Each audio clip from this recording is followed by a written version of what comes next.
Muy buenas noches, ¿cómo están ustedes, estimados amigos de Onda Digital Perú, en este su programa Punto Crítico, que transmitimos todos los martes a las 7 de la noche en vivo.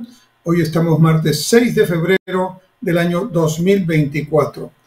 Y este programa, que se dedica a hacer análisis económicos, políticos y sociales del Perú y del mundo, de la actualidad que sean de interés para ustedes, se transmite pues a través de Onda Digital Perú, sus canales y plataformas asociadas en todo el Perú. Bueno, el primer tema que quiero comentar esta noche tiene que ver con el escenario económico del Perú. Ya sabemos que el año pasado tuvimos una situación de recesión declarada oficialmente. ¿Qué significa la recesión? Que el Producto Bruto Interno, la producción nacional, que es la suma de la producción de todos los peruanos, empresas grandes, pequeñas, medianas, etcétera, emprendedores, formales, informales, todos sumamos. Esta producción el año 2023 no subió, cayó. Todavía no ha salido la cifra oficial, pero las estimaciones del Banco Central indican que este año será negativo. La cifra que se maneja hasta este momento es menos 0,5%. Pero en realidad el tener una cifra negativa de producción es prácticamente algo que ya era evidente. No teníamos la declaración oficial de la recesión, pero sí teníamos varios trimestres en que el crecimiento del Producto Bruto Interno, o sea, de la producción nacional, de la riqueza nacional, se había ido deteriorando. Esta desaceleración durante varios trimestres ha originado que estemos en negativo a lo largo del año 2023. Y esto se debe fundamentalmente a factores internos y externos. Entre los factores internos, claramente, en primer lugar, se encuentra la disminución sustantiva de la inversión privada. Fíjense ustedes, cuando hace 10 años atrás crecíamos al 7% promedio anual e incluso en algunos años, como el año 2010, prácticamente crecimos casi al 10% anual. Miren esa cifra. Hoy estamos en menos 0,5%, esperando la cifra oficial, que no creo que mejore mucho el dato. ¿Qué significa esto? Que cuando crecíamos al 7, 10% anual incluso, la inversión privada, que es la mayor parte de la inversión, crecía al 19% anual. O sea, la inversión privada crecía a 2 dígitos. Esa es la inversión de la minera, la inversión del agronegocio, la inversión del banco, la inversión de la empresa de transportes, pero también es la inversión del vendedor del mercado, la inversión del ambulante, la pequeña inversión del artesano, la inversión de la vendedora que trabaja en el mercado. Todo eso suma. Y sea cual sea la inversión, el tamaño de la inversión privada, sea cual sea la naturaleza o sector a la que se dirige esta inversión, todo confluye en una sola palabra, que es la que va a permitir que haya inversión privada o que no haya inversión privada. Y esa palabra, muy sencilla de pronunciar, pero muy difícil de lograr, sobre todo cuando se pierde, la palabra es confianza. Y esto se los voy a explicar de una manera muy sencilla. Usted tiene 100 soles y para invertir 100 soles en algún negocio, usted lo primero que va a preguntarse es, y cuando pongo estos 100 soles, ¿en cuánto tiempo recupero mi capital? Segunda pregunta que se va a hacer es, ¿y cuánto voy a ganar? 10 soles, 20 soles, 30 soles. ¿Y en cuánto tiempo? Y usted supóngase que eso lo va a ganar en un año. Entonces la pregunta siguiente que se va a hacer usted es, bueno, y en ese año, ¿qué puede cambiar que haga que la inversión que estoy haciendo hoy día, con los datos que tengo hoy día, con los impuestos que tengo hoy día, con la manera de entender la economía hoy día, qué puede cambiar que me haga perder mi capital o que me haga perder esa ganancia que estoy esperando? Y si usted piensa que esos 100 soles no van a ganar, es más, que hasta puede perder su capital, entonces usted no va a invertir. esa desconfianza tiene que ver con varios factores. El primer factor es que efectivamente hace ya un buen tiempo que tenemos una crisis política que ha llegado a todas las instituciones de la democracia peruana y que hace un doble problema. Primero tenemos instituciones débiles que no hacen su tarea y segundo tenemos liderazgos que no son tales, que han perdido su autoridad, su capacidad de convocatoria, su capacidad de que se crea en ellos y por lo tanto, ante la falta de liderazgo y la debilidad institucional, lo que viene es el caos, lo que viene es pues el desorden, lo que viene es una suerte de anarquía dentro de la democracia. Y en ese contexto, ese es el principal factor, a mi juicio, que hace que la inversión privada no quiera invertir. Y en segundo lugar, tenemos el hecho de que el gobierno, ahora vamos a hablar del gobierno que preside la señora Boluarte, pues no está, parece muy claro en qué es lo que hay que hacer de aquí al 2026. Salvo el llegar al 2026 y cumplir el mandato, no veo otro objetivo claro y sobre todo bueno para salir de esta situación en la que nos encontramos. Muy difícil. No es que sea fácil salir, pero sin estrategia, sin visión, sin tener claro qué es lo que hay que hacer o qué es lo que no hay que hacer, entonces todavía la situación es más complicada. Eso ha devenido en una serie de circunstancias de crisis social, de desórdenes, de personas que no respetan a la autoridad, de personas que toman una carretera o que toman una entrada a una mina o que alteran el orden público o que, digamos, discuten la posibilidad de que haya determinada producción o agronegocio. En suma, la capacidad de inversión y producción se ha visto también muy afectada, no solamente por la desconfianza y la falta de liderazgo, sino también por los conflictos sociales que han surgido y se han exacerbado, ¿no? Se han agravado en el contexto de la crisis política que ahora tenemos.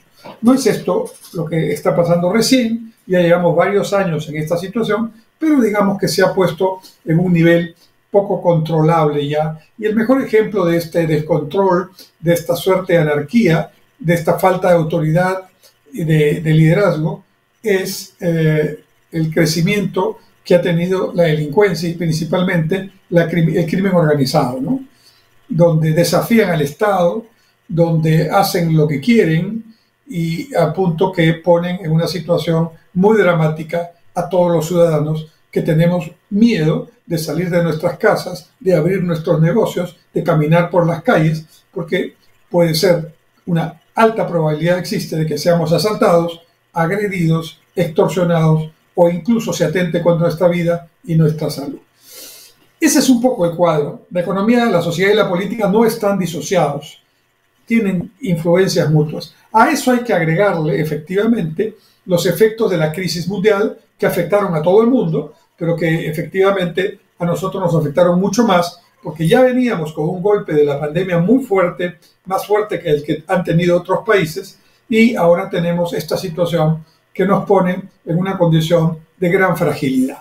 Las expectativas del crecimiento para este año 2024 todavía no son oficiales, pero están pensadas en un crecimiento entre 2,5 y 3 puntos, lo cual implicaría un crecimiento muy modesto, teniendo en cuenta que hemos crecido negativamente el año pasado.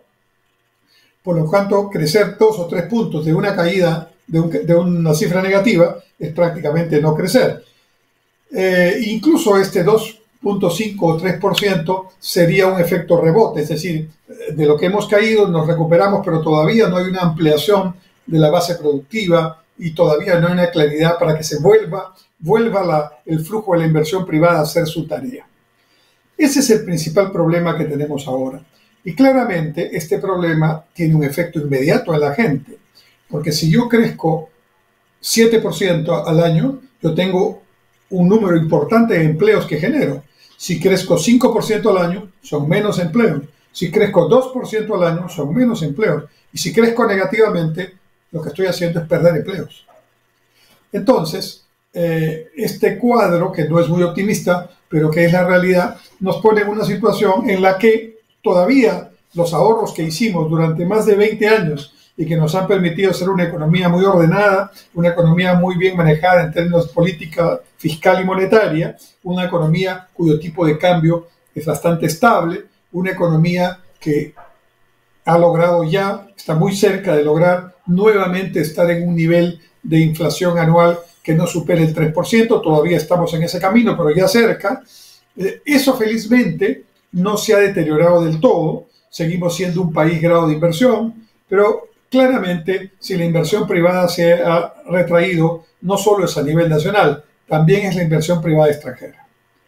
Entonces, todo eso en conjunto nos da un panorama que si no tenemos un cambio sustantivo en la orientación, en la calidad de la política gubernamental que se aplique de aquí al 26, pues vamos a estar en más de lo mismo en los próximos meses y años. Y eso no es bueno porque, repito, lo que he dicho siempre, los empleos no los genera el Estado. Los empleos con derechos, los empleos estables, los empleos que son los que quiere la mayoría de la población, son empleos que los genera el sector privado, a través de las inversiones y los proyectos de inversión, a través de las empresas y los emprendimientos que se desarrollan. Y si no hay crecimiento, ese empleo no se genera. Y si el empleo no se genera o disminuye o se precariza, entonces el paso siguiente es que haya más pobreza y, por supuesto, más desigualdad. Tenemos rápidamente que revertir este tema. En el mundo nadie nos está esperando a que nos demos cuenta. Los países siguen avanzando. Si tú te rezagas, es tu tema, nadie te va a ayudar. Es aquí donde los peruanos tenemos que darnos cuenta que buena parte del discurso político, buena parte del escaso debate político que hay, buena parte de las medidas que se anuncian o que se dan, son medidas que no tienen que ver con el problema sustancial que acabo de resumir y no tienen que ver con la preocupación ciudadana que hace que día a día estemos afligidos y con un pesimismo acerca de lo que puede venir en el corto y mediano plazo.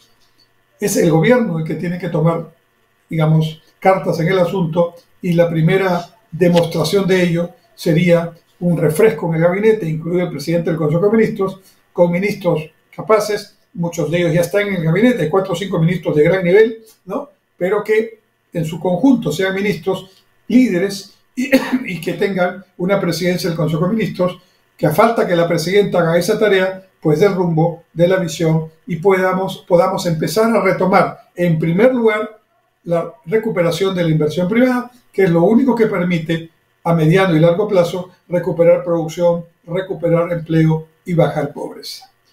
Esta idea espero que quede clara en nosotros, y lo que puedo decirles es que para unas próximas elecciones generales, que según la Constitución tendrán que ser el 2026, pues tendremos ya mucha reflexión en el camino y mucha experiencia concreta en nuestros hogares, en nuestros bolsillos, en nuestras vidas.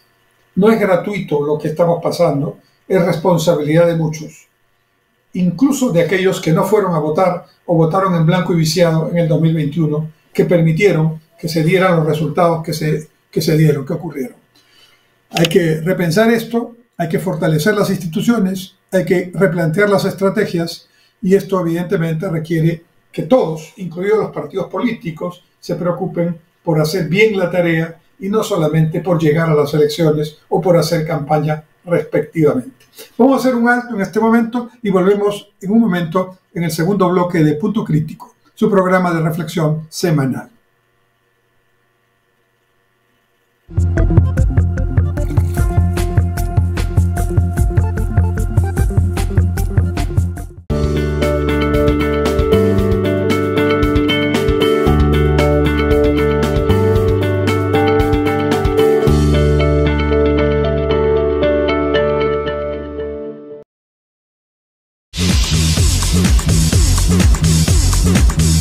Soy Marcos Ibaceta y todos los lunes vamos con un sentido común a partir de las 6 de la tarde por Onda Digital Perú. Los esperamos.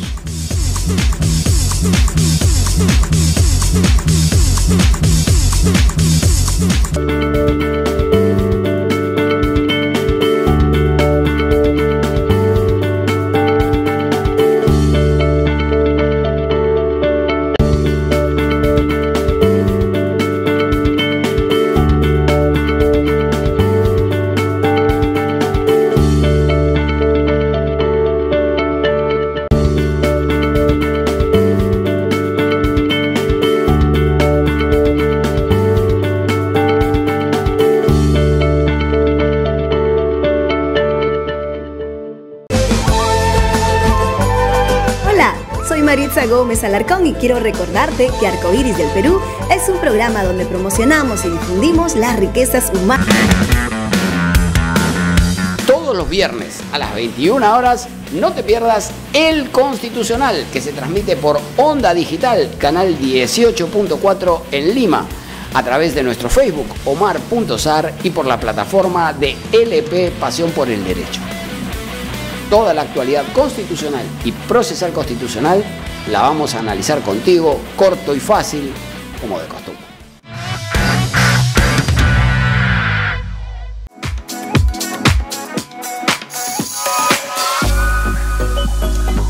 Hola, te espero este jueves a las 8 de la noche en Conversando Íntimamente. Abordaremos el tema relación de pareja a distancia. ¿Funciona? Cualquier inquietud, pregunta que tengas, házmela llegar al WhatsApp 9999-03150. Y recuerda, este jueves a las 8 de la noche tienes una cita íntima conmigo. Nos vemos.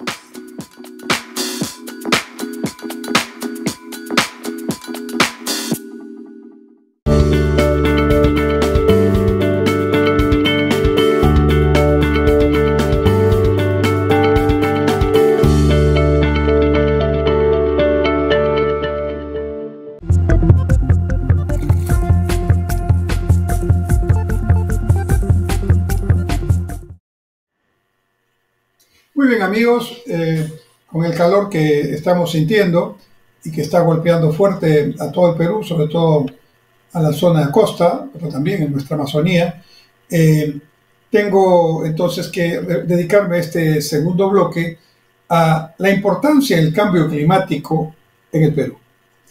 Hay algunos sectores radicales que, entre otras cosas, señalan que el cambio climático es un invento de un sector de analistas, de ONGs, que lo que han planteado es que el hombre se pelee con su naturaleza, ¿no? Bueno, me gustaría que sea eso un tema así de sencillo, porque si fuera el cambio climático un tema de percepciones ideológicas, bueno, entonces simplemente entramos a la discusión y solucionamos el problema. Pero lamentablemente no es así. El cambio climático está presente, muy presente, y significa que, en pocas palabras, el ecosistema, o sea, el ambiente en el que nosotros desarrollamos todos los días nuestras actividades, está alterado. Cuando debe hacer calor, hace un calor extremo. En algunos lugares, cuando debe llover, no llueve. O de repente viene una lluvia en exceso. Se están produciendo incendios forestales en todo el mundo. Chile tiene en este momento en la zona de Valparaíso un problema dramático con unos incendios forestales que han terminado quemando casas y muriendo mucha gente. Es gravísimo lo que ha pasado ahí. Además de eso, hoy día hemos sabido que el expresidente Piñera de Chile ha muerto, ha fallecido en un accidente aéreo, entiendo, en un accidente de un helicóptero. Bueno, el tema es que el cambio climático es un tema muy complicado. El Perú tiene una ubicación geográfica envidiable, extraordinaria. Recién estamos tomando conciencia de la importancia de esta ubicación geográfica. Si mentalmente vemos el mapa de Sudamérica, ¿no? Por aquí está Centroamérica, aquí está Panamá, y luego vamos bajando poco a poco, vamos bajando, para lograr que, digamos, vayamos en principio hacia Colombia, Ecuador, la línea ecuatorial que divide en dos al mundo, ¿no es cierto? Luego vamos a Perú, que está al centro de América del Sur, en el lado Pacífico, y luego Chile, y digamos que se va hasta la zona antártica. Entonces, en realidad, la ubicación peruana siempre ha sido estratégica. Por algo, la capital se fundó en Lima y no en Jauja, como estaba originalmente pensado. Y entre otras cosas, se fundó en Lima por estar cerca al mar. Y en ese momento, el siglo XVI, cuando estaban haciéndose estas decisiones por los españoles que nos conquistaron y colonizaron, pues ahí el tema radicaba en cómo se hacía llegar lo más rápidamente posible a España y a Europa el oro y la plata de estas tierras. Y el puerto del Callao está en una zona privilegiada y además con una defensa natural que es la isla de San Lorenzo, que hace que, digamos, sus aguas sean aguas tranquilas, que es un factor clave para un puerto competitivo. Sin embargo, el puerto del Callao, que es un buen ejemplo de cómo hemos estado durante mucho tiempo sin mirar nuestra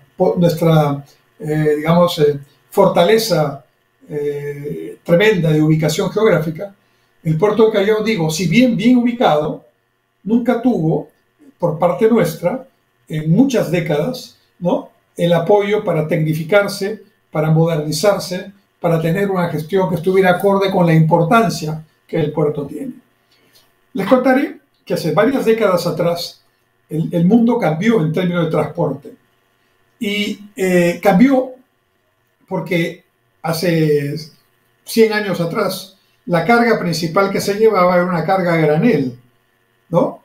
O una carga que iba, digamos, en los buques, pero, digamos, en ciertos, lugares o silos que había en el propio compartimento, que había en el propio buque, a granel o en forma líquida.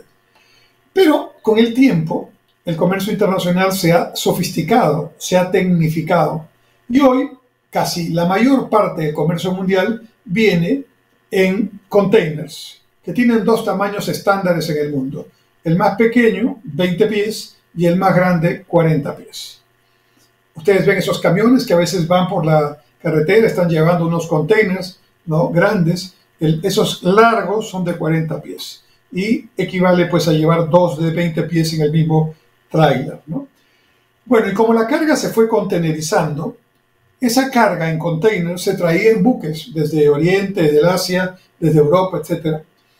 Y esa carga, luego el buque tenía su propia grúa que levantaba el container de 20 o de 40 pies y lo colocaba en el muelle del puerto, y además subía el container de exportación y lo colocaba en la cubierta o en la bodega del buque.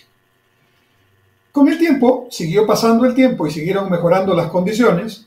Resulta que en un negocio de transporte, la mayor rentabilidad se logra cuando el buque es más grande, más fuerte, más potente, va a mayor velocidad y además puede llevar la mayor carga posible en un solo viaje. Por lo tanto, el tener las grúas pórtico para levantar containers dentro del buque resultaba un contrasentido que le restaba eficiencia y velocidad a los buques. Por lo tanto, el siguiente paso fue que los buques, que eran ya además más grandes, ya no venían con grúa pórtica propia. Y entonces, para subir y bajar los containers en los puertos, se empezó a colocar las grúas pórtico de patio y de muelle que ya estaban fijas en el puerto, y entonces los buques podían cargar más containers, ir a más velocidad y tener, por lo tanto, más eficiencia y más rentabilidad. Así las cosas, el puerto del Callao se atrasó por lo menos 30 o 40 años en tener grúas pórtico. Pero ya los buques tenían esa necesidad.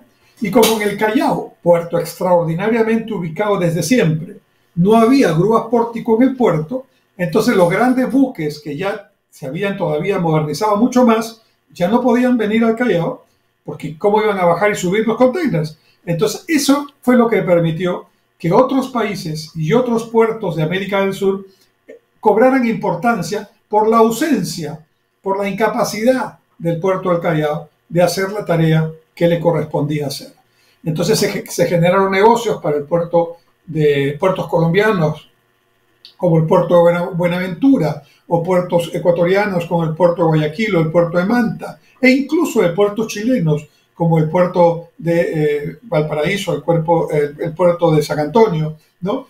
¿Y por qué digo incluso en el caso chileno? Porque Chile está al extremo sur y por lo tanto no es rentable para los buques, no es el camino correcto ir hasta el extremo sur para desde ahí hacer la distribución correspondiente. Lo lógico es que los buques grandes lleguen aquí a Perú, a la costa peruana, y de aquí transborden esos containers a otros puertos del Perú y de América del Sur. Y eso es lo que está empezando a pasar y lo que va a pasar definitivamente a partir del fin de este año. Está empezando a pasar porque ya el puerto del Callao está muy modernizado, ya tiene grúas pórticos, ya tiene profundidad mayor para recibir buques más pesados, ya tiene la tecnología como para hacer esta tarea eficientemente. Tiene 2 socios, el puerto del Callao, 2 operadores de gran experiencia mundial, Dubai Port, que es el número 3 o número 4 del mundo, y APM Terminals, que es el número 2 del mundo. ¿Y quién es el número 1 del mundo? China, que también concursó para el puerto del Callao, pero perdió en el concurso que ganó APM Terminals. Pero ahora los chinos van a estar en el puerto de Chancay. Entonces vamos a tener a los 3 más importantes operadores de puertos del mundo trabajando en el Callao y en Chancay. A lo que hay que añadir las mejoras y modernizaciones que se han hecho en el puerto de Paita, en el puerto de Matarani y la propia modernización del aeropuerto Jorge Chávez, que también termina este año. Todo lo cual en conjunto pone al Perú a partir del año 2024 en una condición expectante para el comercio y la economía mundial, en tanto nos vamos a convertir ya de plano en un nuevo hub regional. Hub quiere decir Centro Mundial de Operaciones. En este caso, Centro Regional de Operaciones. Les voy a explicar la importancia que tiene esto. Hoy en día hay buques muy grandes, los que podían pasar por el Canal de Panamá, que se construyó a principios del siglo XX, ¿no? Y que todavía está operativo, se llaman buques Panamax. Y en el tiempo han ido creciendo los buques en tamaño, en ancho, en capacidad de carga, en necesidad de profundidad de agua. Y entonces estos buques nuevos se llaman Post-Panamax. Panamá acaba de inaugurar hace pocos años un nuevo canal para que algunos de los buques Post-Panamax puedan pasar ya por el Canal de Panamá, del Océano Atlántico al Océano Pacífico y viceversa. Pero todavía hay buques Post-Panamax, o sea, hay buques tan grandes que no pueden pasar por el nuevo Canal de Panamá porque no pueden entrar. Entonces, estos buques que ya existen, estoy hablando de buques de 14.000 TEUs, un TEU es el estándar de un contenedor, 14.000 TEUs, 18.000 TEUs, 20.000 TEUs, son unos superbuques, ¿no? Que cargan inmensa cantidad de containers entre océanos, entre continentes. Y entonces viene la ruta en el Asia-Pacífico, donde felizmente el Callao mira, ¿no es cierto? Es parte del Asia-Pacífico y mira el Asia y Oceanía. Viene la ruta de estos super post-Panamas que llevan carga importante del Asia hacia Europa y hacia América, ¿no? Y la cargan en estos buques inmensos que bajan esa carga en puertos de Estados Unidos, como Nueva Orleans, uno de los puertos más importantes del mundo, o Long Beach, ¿no? O el puerto de Manzanillo en México, o incluso el puerto de Balboa en Panamá. Y entonces bajan esa carga y la toman, la carga se transborda a otros buques, Panamax o Post-Panamax, que ya son un poco más pequeños, pero igualmente son grandes en términos de lo que eran los buques anteriormente, ¿no? Y estos buques ya de menor tamaño, pero igualmente importantes, son los que llegan a esta parte de América. ¿Qué va a pasar con el puerto de Chancay? Contrariamente a lo que podríamos pensar, que el puerto de Chancay va a competir con Callao, con Paita, no. El puerto de Chancay va a competir con Nueva Orleans, con Long Beach, con Manzanillo, con Balboa. Porque los buques super post-Panamas ya no van a parar allí, muchos de ellos, sino se van a venir de frente a Perú, a Chancay. La ruta Shanghai en China, uno de los puertos más importantes del mundo, Chancay, futuro puerto nuestro que se inaugura en octubre de este año, ¿no? Esa ruta hace una conexión hacia América del Sur que dura 15 días menos de trayecto directo. 15 días menos de trayecto. un buque acoderado ahí en un muelle, ¿no? Cuesta por día en que está parado el buque no menos de 250 mil dólares. Un día. 2 días vayan sumando $500,000 y así va subiendo el costo. Entonces, el éxito del negocio portuario de transporte marítimo es hacer lo más rápido posible la carga y descarga y que el buque siga navegando. Entonces, Chancay se va a convertir en un hub, en un centro de operaciones mundial, porque estos grandes buques ahora pueden llegar a Chancay sin tener que hacer transbordo en otros buques intermedios. Entonces van a perder carga estos puertos norteamericanos, mexicanos, panameños, y por supuesto la carga desde aquí se va a transbordar a otros puertos como los de Colombia, Ecuador o Chile.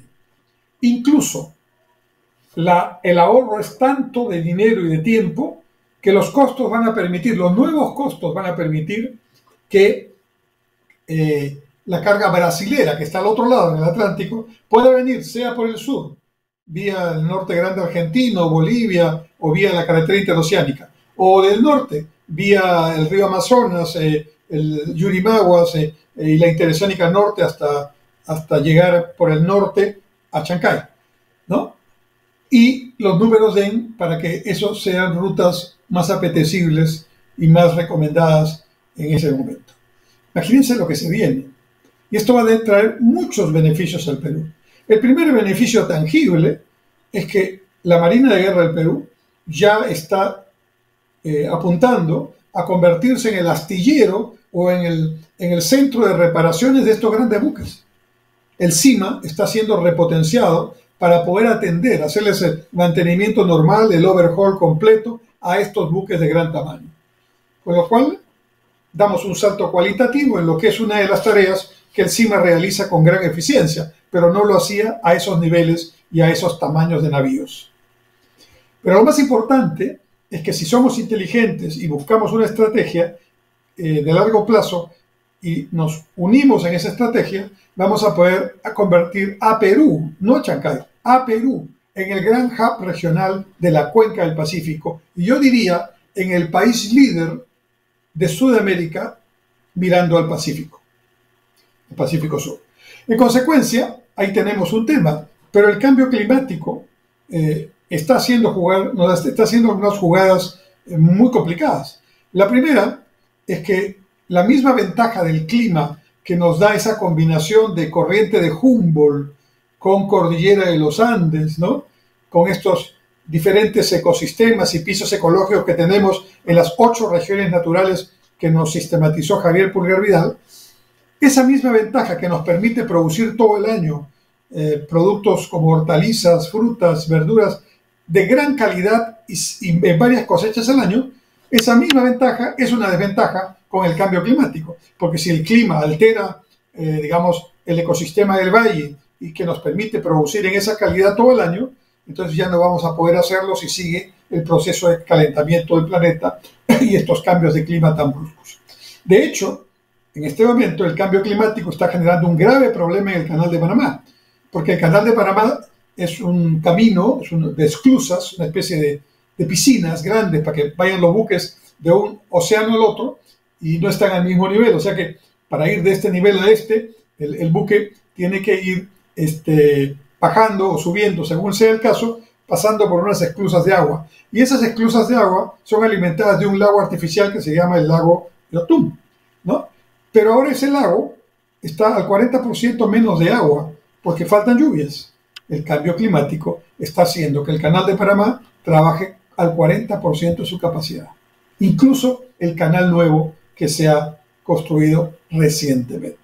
Sigamos de cerca este tema, miremoslo con respeto, seamos responsables cada uno para no contaminar más, no usemos botellas de plástico, no usemos bolsas de plástico sino biodegradables, no botemos basura a la calle ni al río, ni ensuciemos el mar, hagamos una responsabilidad en nuestro consumo, hacia un consumo sano, hacia un consumo limpio, y estaremos entonces contribuyendo en algo a aliviar este problema del cambio climático. Mientras tanto, el Perú tiene inmensas posibilidades que se están presentando y que debemos aprovecharlas.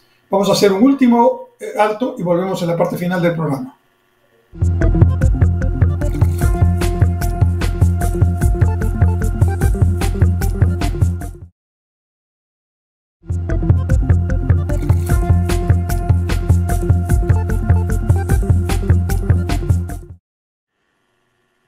Regresamos a la parte final del programa de Punto Crítico, programa que transmitimos todos los martes a las 7 de la noche en vivo desde Onda Digital Perú, sus canales y plataformas asociadas en todo el país. Un programa de reflexión, de análisis, de temas que estoy seguro interesan y que invito a ustedes a que los profundicen, los motiven a seguir estudiando, leyendo, buscando información para seguir tomando una opinión sólida sobre estos temas que tienen que ver con nuestra vida diaria, con nuestro país, con nuestra familia, etc.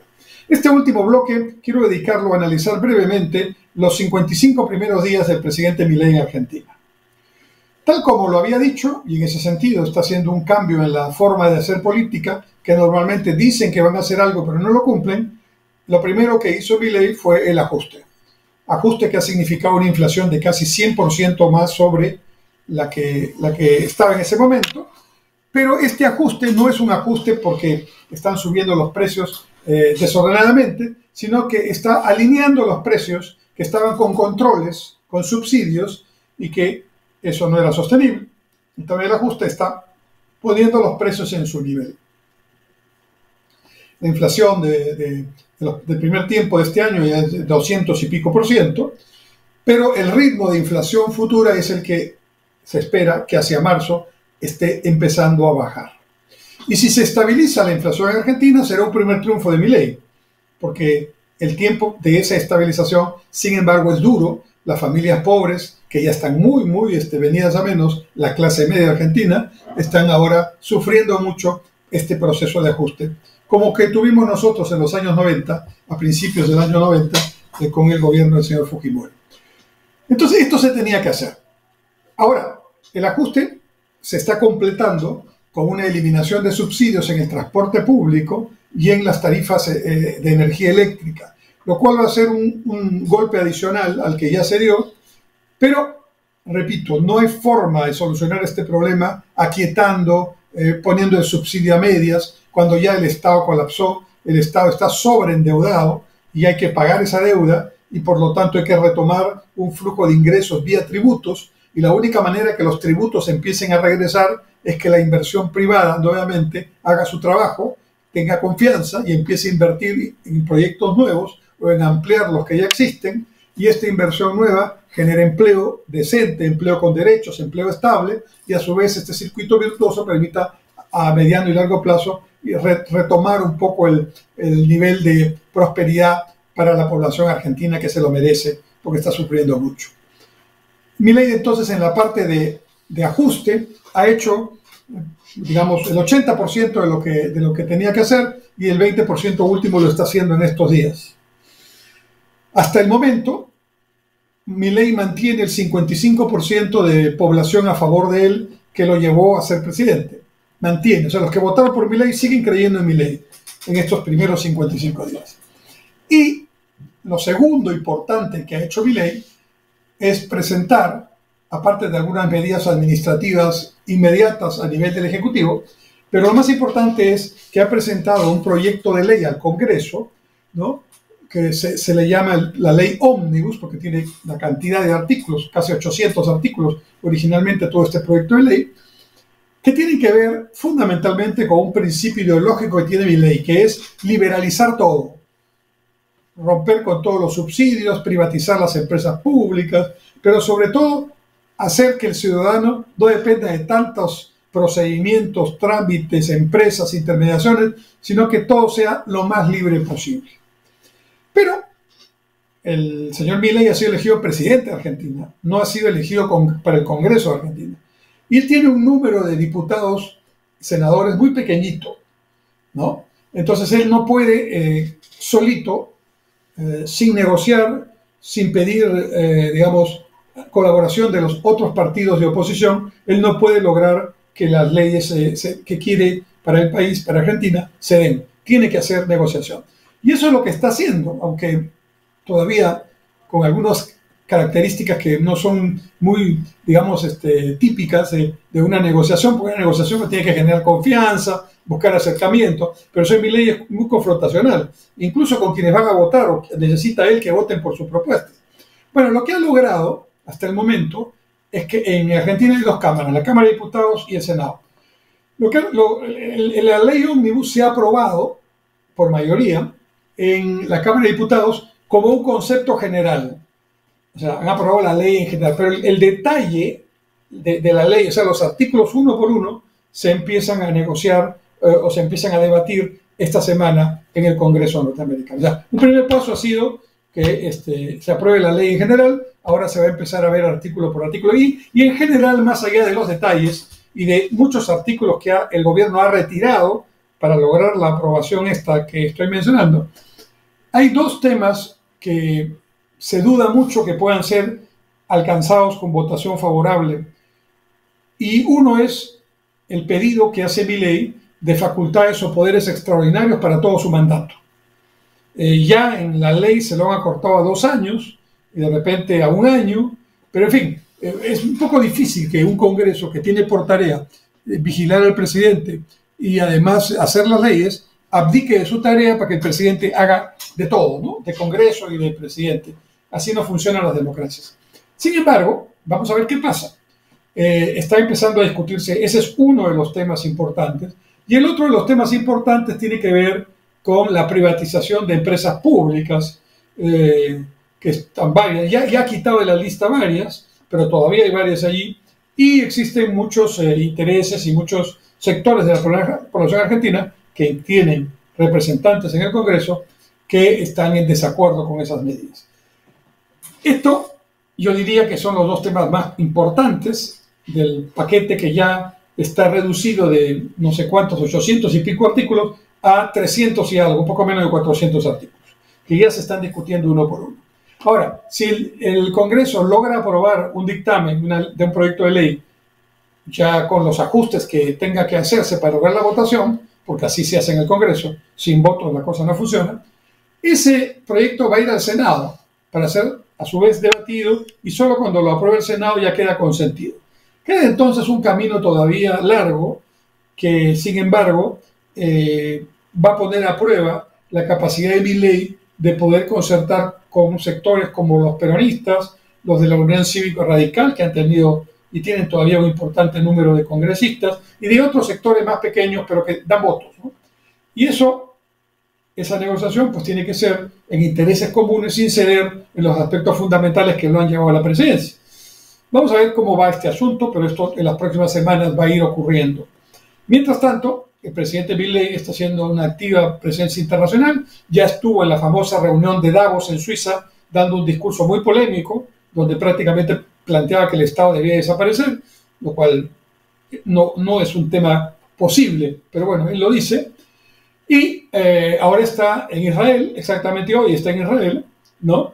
Va a tener una reunión con el primer ministro Benjamin Netanyahu, luego va a viajar a Roma, donde va a tener va a presidir o va a participar en la ceremonia en la que el Papa va a santificar a la primera santa argentina, ¿no? Y entiendo que va luego a otro país dentro de esta gira. Pero lo concreto es a Italia. Bueno, Vaticano está en Italia, pero es otro estado. También va a conversar con la primera ministra italiana.